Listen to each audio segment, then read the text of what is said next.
Qu'est-ce qu'on va faire? Vous nous posez vos questions, on va vous répondre. On sent que ça bouillonne. Parce qu'on est qui? Bah écoute, c'est une bonne question. Trop de questions. Jamais Y a trop de jamais questions. trop de questions, retenez ça. Nous revoilà encore une fois pour une réponse à une de vos questions. Vous avez été très nombreux à nous poser des questions, qui est vraiment un gage de notre réussite et de notre efficacité. Donc nous vous remercions et surtout je pense que vous nous remerciez. Allons-y avec Marie-L. Nous avons été un petit peu étonnés par la fin de cette question. Pourquoi la nuit, tous les chats sont gris? Sont gris. Bon, clairement, il y a deux parties dans cette question. Commençons par la question avant le point d'interrogation. Pourquoi la nuit tous les chats sont gris? La couleur, c'est en fonction de la lumière disponible. La nuit, globalement, il y a quand même moins de lumière. C'est pour ça qu'en fait, les chats nous paraissent gris. Alors, les chats ne changent pas de pelage. Je pense que c'est important de le dire. La nuit, les chats ne changent pas de pelage. C'est notre façon de voir le pelage du chat qui change. Mais finalement, quand on est vraiment dans la nuit, sans la pollution lumineuse que nous subissons quand nous habitons en ville, par exemple, tout est gris. Cette focalisation sur les chats pose question. Oui, attention. C'est pas seulement parce qu'il fait nuit que les chats deviennent gris. Tel que vous nous voyez, nous tournons, il fait nuit. Ah!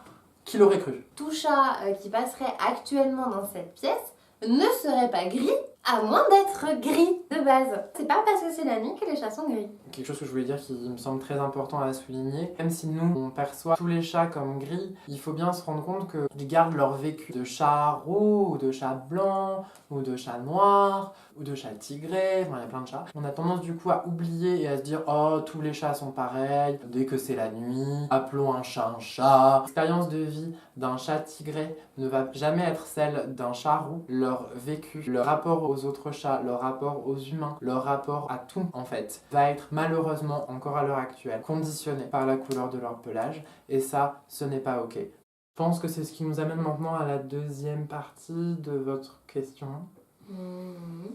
Qui était donc, rappelons-le, ce sonderie. On a quand même une conception très large de la question, je pense qu'on l'a prouvé dans toutes nos vidéos précédentes. Là, c'est vrai qu'on arrive à des limites du concept de la question, ce qui peut être aisément expliqué par le fait que nous avons répondu à beaucoup de questions, même la quasi-totalité des questions de la planète.